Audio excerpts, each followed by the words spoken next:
My dear students, today we are going to start with this meiosis. पिछले class में हम लोगों ने माइटोसिस को पढ़ लिया है. आज हम लोग पढ़ेंगे मियोसिस. मियोसिस क्या होता है आपको पता है? ये वेरी इंपॉर्टेंट फेनोमेनन है in any life cycle that involves the process of sexual reproduction. ठीक है, जिसमें भी सेक्सुअल रिप्रोडक्शन होता है उसमें जिस ऑर्गेनिज्म में सेक्सुअल रिप्रोडक्शन होता है वहाँ पर meiosis is the very important process. ठीक है, मियोसिस क्या वेरी इंपॉर्टेंट प्रोसेस है. एक्चुअली में क्या होता है कि मियोसिस के कारण ही गेमिट्स का फॉर्मेशन होता है, यानी the gametes are formed in male and female reproductive organs with the help of this meiosis cell division, or this is also called meiotic cell division. The term meiosis was coined by Farmer and Murray in 1905. Farmer and Murray के द्वारा 1905 में जो term है meiosis वो coined किया गया. ठीक है, clear. It is also known as reductional division. इसको हम लोग रिडक्शनल डिवीजन भी कहते हैं. क्यों कहते हैं? क्योंकि in case of diploid organisms क्या होता है, डिप्लॉयड ऑर्गेनिजम्स में ये क्या करते हैं, जो मियोसिस जब टेक प्लेस करता है, यानी कि मियोसिस जब होता है during the formation of spore और गैमिट्स, वहाँ पर क्या होता है, जो है ये आपका जो क्रोमोसोम का जो संख्या है वो डॉटर सेल्स में रिड्यूस कर देता है. ठीक है, यानी कि ये क्या करता है, ये जो है डिप्लॉयड सेल से हैप्लॉयड सेल को प्रोड्यूस करता है. डिप्लॉयड सेल से क्या करता है, डिप्लॉयड सेल से क्या करता है, हैप्लॉयड सेल को प्रोड्यूस करता है, हैप्लॉयड सेल को प्रोड्यूस करता है. यानी कि अगर कोई पेरेंटल सेल है जिसमें 2x नंबर ऑफ क्रोमोसोम है, ठीक है, अगर कोई पेरेंट सेल है जिसमें कि 2x नंबर ऑफ क्रोमोसोम है, ठीक है, 2x नंबर ऑफ क्रोमोसोम है, क्लियर, या 2n नंबर ऑफ क्रोमोसोम है, ये डिवाइड करके क्या होगा, डिवाइड करके जो आपका n नंबर ऑफ क्रोमोसोम वाले सेल्स को, ये डॉटर सेल्स को बनाएगा, जिसमें कि फर्दर भी क्या होगा, n नंबर ऑफ सेल ही कंटिन्यू करेगा. यानी कि आपका जो है एक सेल से 4 सेल्स बन रहे हैं and all the 4 cells are haploid. So that's why इसको हम लोग कहते हैं रिडक्शनल डिवीजन. यानी क्या हो रहा है यहाँ पर, क्या रिडक्शन कर रहा है, क्या घट रहा है, दैट इज क्रोमोसोम का संख्या. ठीक है, क्रोमोसोम का संख्या घट रहा है, नंबर ऑफ क्रोमोसोम जो है रिड्यूस हो रहा है. क्लियर, समझ में आ रहा है. ठीक है, आपको बता दूं कि जो क्यों मियोसिस होना क्यों ज़रूरी है, मियोसिस जो है वो क्यों होना ज़रूरी है, और ये कहाँ होते हैं, मैंने आपको बताया ये कहाँ होते हैं. मियोसिस जो होते हैं वो क्या होते हैं, only in germinal cell, that is जब का मेल गैमिट्स जो होता है और फीमेल गैमेट्स इसको बनाने में ये हेल्प करते हैं, और स्पोर मदर सेल्स जो होते हैं प्लांट के, वहाँ पर भी क्या होता है, मियोसिस होता है. ठीक है, क्लियर. और एक्चुअली में ये होता क्यों है, क्योंकि आपको पता है कि ये जो है मियोसिस, ये एक्चुअली में क्या करता है, रिज्यूम करता है द नंबर, यानी कि मियोसिस जो है वो क्या करता है, क्रोमोसोम का नंबर को मेंटेन करने में हेल्प करता है, कांस्टेंट रखता है. ठीक है, ये क्रोमोसोम का नंबर को हर इंडिविजुअल में मेंटेन करने का काम करता है, कांस्टेंट नंबर रखने का काम करता है. फॉर एग्जांपल अगर हम ह्यूमन का बात करें तो ह्यूमन में कैसे बॉडी का फॉर्मेशन होता है आपको पता है.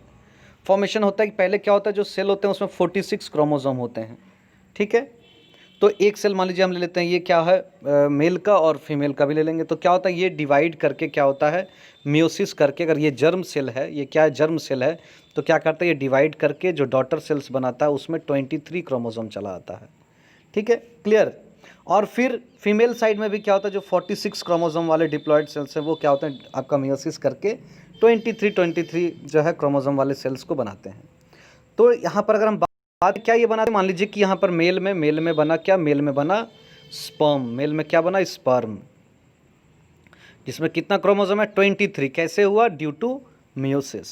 और हम बात करें फीमेल की तो उसमें क्या है, एग में जो है, एग में या ओवम कहते हैं, तो उसमें 23 क्रोमोसोम.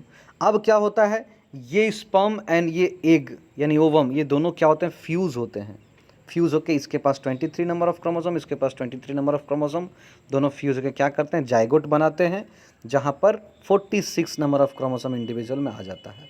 तो पेरेंट में भी 46 क्रोमोसोम और जो आपका ऑफस्प्रिंग हुआ उसमें भी 46 क्रोमोसोम। सो ये मेंटेन करता है मियोसिस। मियोसिस ये क्रोमोसोम नंबर को मेंटेन करता है।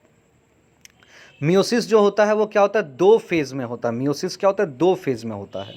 एक होता है आपका मियोसिस 1 एंड एक होता है आपका मियोसिस 2, ठीक है। और फिर मियोसिस 1 में बहुत सारे जो है फॉलोइंग जो है स्टेप्स होते हैं, और मियोसिस 2 में भी क्या होते हैं, बहुत सारे स्टेप्स होते हैं। तो if we talk about meiosis 1, अगर हम लोग मियोसिस 1 के बारे में बात करें तो यहाँ पर आप देख सकते हैं कितने सारे जो है इसके अंदर में स्टेजेस होते हैं। मियोसिस 1 के बारे में अगर बात करें तो मियोसिस 1 में क्या होता है आप देख सकते हैं, है ना। मियोसिस 1 में क्या होता है, prophase 1, metaphase 1, anaphase 1 and telophase 1, then cytokinesis. So these are the you know stages, these are the stages जो क्या होता है मियोसिस 1 में होता है, मियोसिस 1 में होता है। And these are the stages, prophase 2, metaphase 2, anaphase 2 and telophase 2, these are the stages in, and then cytokinesis 2, these are stages in meiosis 2, okay. यानी कि मियोसिस 1 एंड मियोसिस 2 दो बार में जो है मियोसिस का प्रोसेस कंप्लीट होता है। यानी अगर एक ये सिंगल सेल है तो जैसा कि मैंने आपको बताया इसमें कितना 46 क्रोमोसोम है, ये एक बार डिवाइड करेगा जिसमें कि 23 नंबर ऑफ क्रोमोसोम आएगा, फिर से ये डिवाइड करेगा और क्या करेगा इसमें 23 अगेन 23 एंड 23 जो है क्रोमोसोम आएगा। यानी एक सेल से 4 सेल बन रहा है। ये जो पहला फेज़ है ना, ये आपका कहला रहा है मियोसिस 1, और ये जो दूसरा फेज़ ये कहला रहा है मियोसिस 2। तो मियोसिस 1 और मियोसिस 2 में बहुत सारे फेजेस होते हैं। Let's talk about the different phases.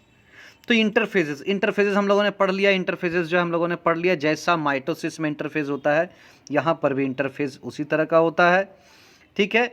हम लोग डायरेक्टली एंटर करते हैं मियोसिस 1 में। कहाँ पर एंटर करते हैं, मियोसिस 1 में। मियोसिस 1 ही एक्चुअली क्या है, यही है रिडक्शनल डिवीजन, जहाँ पर क्या करता है, जो diploid parental cell produces 2 haploid daughter cells. यानी एक डिप्लॉयड पेरेंटल सेल जहाँ पर 2n नंबर ऑफ क्रोमोसोम है, यानी आप कह सकते हैं कि ह्यूमन का सेल है तो 46 नंबर ऑफ क्रोमोसोम है, इसमें क्या होता है 23 पेयर, यानी 2 पेयर में होता है। क्लियर, 2 पेयर्स में 23 एंड 23 आपस में पेयर करते हैं, इसलिए हम लोग 2n कहते हैं। तो ये क्या होता है, जब मियोसिस 1 में क्या होगा, n नंबर ऑफ क्रोमोसोम में जो है डॉटर सेल्स में आ गया, यानी कि 23 एंड 23 जो है इस तरह से डिस्ट्रीब्यूट होगा। That's why it is called reductional division, क्योंकि यहाँ पर क्रोमोसोम का संख्या क्या हो रहा है ना, डिप्लॉयड से हैप्लॉयड हो जा रहा है। क्लियर। और ये इसमें कई फेजेस होते हैं, ठीक है। तो हम सबसे पहले बात करेंगे कैरियोकाइनेसिस का। कैरियोकाइनेसिस मतलब न्यूक्लियस का डिवीजन, और फिर क्या करेंगे साइटोकाइनेसिस की बात करेंगे, जहाँ पर पूरे सेल का यानी साइटोप्लाज्म का डिवीजन। तो कैरियोकाइनेसिस की अगर हम बात करें तो यहाँ पर क्या होगा आपका, सबसे पहला प्रोफेज 1, ठीक है, प्रोफेज 1। क्लियर, ध्यान दीजिएगा। प्रोफेज 1 जो होता है it is the longest phase. Prophase जो 1 होते हैं ना, it is the longest phase. आपको बता दें कि जो प्रोफेज जो 1 होते हैं, prophase 1, it is considered to be the most complicated and prolonged phase as compare to the similar stage in mitosis. अगर हम बात करें इसको, ठीक है, प्रोफेज 1 के बारे में, तो ये सबसे कॉम्प्लिकेटेड और आप कह सकते हैं कि लॉन्गेस्ट फेज ऑफ आपका मियोसिस होता है, जहाँ पर अगेन जो है 5 डिफरेंट फेजेस को हम लोग को पढ़ना है। सबसे जो इम्पॉर्टेंट फेज है, यानी मियोसिस में है कुछ नहीं, अगर आपने प्रोफेज 1 को समझ लिया तो मियोसिस पूरा आपने समझ लिया, कंप्लीट कर लिया, ठीक है। तो मेनली जो हम लोग को मियोसिस में पढ़ना है दैट इज़ प्रोफेज 1। और अदर फेज क्या है, अदर फेज सेम एज जो आपका माइटोसिस है, वो हूबहू लगभग जो है मतलब सिमिलर हैं। लेकिन यहाँ पर अगर प्रोफेज 1 को हम समझ लें, यहाँ से बहुत सारे क्वेश्चन बनते हैं, और मेनली मियोसिस में जो सर दर्द वाला चीज़ है वो आपका प्रोफेज 1 है।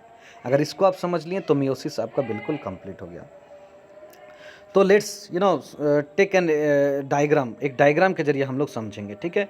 तो जो प्रोफेज 1 है ना, प्रोफेज 1 को जो है, ध्यान दीजिएगा, प्रोफेज 1 को कई सब स्टेजेस में बांटा गया है, जिसमें कि सबसे पहला जो होता है आपका दैट इज़ योर लेप्टोटीन। सबसे जो पहला स्टेज होता है वो क्या होता है, लेप्टोटीन होता है। आपको बता दें कि leptotene is the first stage of the prophase 1। Prophase 1 का जो पहला स्टेज है, सब स्टेज है वो that is your what, that is your आपका प्रोफेज 1 का जो पहला स्टेज है दैट इज़ योर लेप्टोटीन। तो लेप्टोटीन में क्या होता है, लेप्टोटीन में क्या होता है कि द क्रोमोसोम्स, ध्यान दीजिएगा, क्रोमोसोम्स क्या होते हैं, becomes gradually visible under light microscope. यहाँ पर आप देख सकते हैं दिस इज योर न्यूक्लियस, ये आपका न्यूक्लियस है, दिस इज योर न्यूक्लियस, ये आपका क्या है, दिस इज योर का न्यूक्लियस है, न्यूक्लियस के अंदर में आप न्यूक्लियोलस देख सकते हैं, ठीक है। और ये जो थ्रेड लाइक जो डॉट डॉट जो बीड्स ऑन स्ट्रिंग लाइक जो स्ट्रक्चर आपको दिख रहा है, this is this is chromosome, this is chromosome, this is chromosome. तो क्या होता है कि आपका जो क्रोमोसोम्स हैं वो become gradually visible under light microscope. और यहाँ पर क्या होता है, और यहाँ पर क्या होता है, जो सेंट्रियोल्स होते हैं, सेंट्रियोल्स, ठीक है, आपको पता है कि न्यूक्लियस के यहाँ पर क्या होता है, सेंट्रियोल्स होते हैं, ठीक है, यहाँ पर आपका सेंट्रियोल्स होते हैं, यानी कि इस तरह का एक स्ट्रक्चर होता है, आपने पता है कि सेंट्रोसोम इस तरह का एक स्ट्रक्चर होता है। ये क्या होता है, धीरे धीरे यहाँ पर ये दो सेंट्रियोल से बने होते हैं, धीरे धीरे यहाँ पर ये सेंट्रियोल क्या होते हैं, आपस में क्या होते हैं, अलग अलग पोल के ऊपर जाने लगते हैं। एक और डायग्राम में आपको ब्लैक एंड वाइट डायग्राम दिखा रहा हूँ जिसमें क्लियर दिखाया गया है, हाँ वेरी गुड, ये डायग्राम यहाँ पर आप देख सकते हैं, इस डायग्राम में देख सकते हैं लेप्टोटीन में, ये लेप्टोटीन जो डायग्राम है इसमें आप क्या देख सकते हैं, ध्यान दीजिए, क्या देख सकते हैं यहाँ पर आप देख सकते हैं कि chromosomes becomes gradually visible under light microscope. यहाँ पर क्रोमोसोम दिखने लगा है, ये आपका क्रोमोसोम है, ठीक है। और क्या हो रहा है, जो सेंट्रियोल्स हैं, सेंट्रियोल्स, दिस सेंट्रियोल्स जो होते हैं ये क्या होते हैं, जो है start moving towards opposite and और अपोजिट पोल। सेंट्रियोल्स के बारे में मैंने विस्तार से आपको पिछले क्लास में बताया है। तो ये देखिए जो सेंट्रियोल है ये दोनों क्या है, आपस में एक दूसरे से अलग पोल की तरफ जाने लगेंगे, यानी कि आफ्टर सम टाइम क्या होगा कि ये जो एक आपका सेंट्रियोल यहाँ चले जाएंगे और एक सेंट्रियोल यहाँ अपोजिट पोल पर चले जाएंगे। क्लियर, समझ में आ रहा है। और यहाँ पर क्या होता है, each chromosome is attached to the nuclear envelope through the attachment plate at both of its ends. यहाँ पर क्या होता है, आप ध्यान दीजिए, देखिए न्यूक्लियर मेम्ब्रेन से अटैच होते हैं, ये भी क्या होता है, न्यूक्लियर मेम्ब्रेन से इस तरह से अटैच होने लगते हैं, यानी कि जो आपका दोनों साइड है आपका क्रोमोसोम का, they are attach to the nuclear membrane से अटैच होने लगते हैं, ठीक है। न्यूक्लियस का वॉल्यूम इंक्रीज होने लगता है, nucleus increases in volume and nucleolus जो होते हैं वो क्या होते हैं, is large and attached with the आप कह सकते हैं कि क्रोमोसोम जो आपका यहाँ पर है इससे धीरे धीरे अटैच होने लगते हैं आपका क्या, तो दैट इज़ योर न्यूक्लियोलस, ठीक है। नेक्स्ट स्टेज जो होता है that is your zygotene, zygotene, ठीक है। Next stage your zygotene. Zygotene में क्या होता है, ध्यान दीजिए, जाइगोटीन में क्या होता है, वेरी ये डायग्राम आप देख सकते हैं। जाइगोटीन में मेनली क्या होता है ना कि यहाँ पर आपको ध्यान देने वाला चीज़ है कि यहाँ पर दो तीन टर्म को आपको समझना पड़ेगा। एक तो साइनेप्सिस समझना पड़ेगा, दूसरा क्या है बाइवेलेंट टेट्राड समझना पड़ेगा, और आपको साइट जो आपका सिनेप्टोनिमल कॉम्प्लेक्स को समझना पड़ेगा। यानी कि होमोलोगस यहाँ पर क्रोमोसोम जो होते हैं, होमोलोगस क्रोमोसोम का मतलब वो क्रोमोसोम जो आपस में क्या होते हैं, स्ट्रक्चरली जो है वेरी सिमिलर होते हैं, वो आपस में क्या करते हैं, आपका जो जाइगोटीन जो जाइगोटीन स्टेज है, मैंने यहाँ पर, हाँ जाइगोटीन स्टेज यहाँ पर है, हाँ ये स्टेज देखिए, ठीक है, ये जाइगोटीन है। ये क्या होता है, आपस में जो क्रोमोसोम है ना दे स्टार्ट पेयरिंग, यानी होमोलोगस क्रोमोसोम आपस में क्या करते हैं, देखिए आपका यहाँ पर ये है ना, ये आपका सेंट्रियोल दोनों तो क्या और अलग अलग पोल के ऊपर जा रहा है, ठीक है। और यहाँ पर आप न्यूक्लियोलस को भी देख सकते हैं, यहाँ पर अंदर में न्यूक्लियोलस को भी देख पा रहे हैं, ठीक है। और ये जो क्रोमोसोम है ये क्या है, आपस में होमोलोगस क्रोमोसोम के साथ पेयर करने लगते हैं। यानी होमोलोगस क्रोमोसोम कहने का मतलब क्या है, वैसे क्रोमोसोम जो स्ट्रक्चरली आपस में सिमिलर हैं they start pairing, and the pairing is done in such a way that the jeans of the same जो जीन होते हैं जो सेम कैरेक्टर के, वो क्या होते हैं, present on the two chromosomes lie exactly opposite to each other, ठीक है। यानी कि ऐसे जीन जो एक ही कैरेक्टर के लिए हैं, ठीक है, मान लीजिए टॉल और मान लीजिए हाइट के लिए अगर कोई जीन है, ठीक है, हाइट के लिए, तो हाइट के लिए क्या होगा, जहाँ पर इस क्रोमोसोम में प्रेजेंट है वहाँ पर क्या होगा, उसी के ऑपोजिट में इस क्रोमोसोम में प्रेजेंट होंगे। तो इस तरह से क्या होता है, ऑपोजिट अरेंजमेंट होता है किसका, आपका जीन का जो सिमिलर कैरेक्टर के होते हैं, ठीक है, exactly opposite to each other. और इस प्रोसेस को यानी कि पेयरिंग ऑफ होमोलोगस क्रोमोसोम्स को हम लोग कहते हैं साइनेप्सिस, ठीक है। और ये साइनेप्सिस के दौरान जो स्ट्रक्चर बनता है क्रोमोसोम का, कि आपस में दो क्रोमोसोम्स, होमोलोगस क्रोमोसोम आपस में पेयर कर रहे हैं, इस स्ट्रक्चर को हम लोग कहते हैं साइनेप्टोनीमल कॉम्प्लेक्स कहते हैं। क्या कहते हैं? साइनेप्टोनीमल कॉम्प्लेक्स। ओके, SYNAPTO,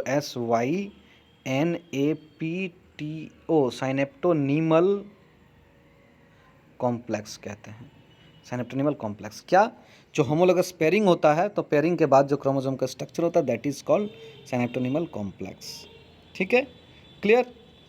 दी कॉम्प्लेक्स जो आपस में बना है ना, ड्यू टू साइनेप्सिस, तो ये क्या होते हैं? ये आपस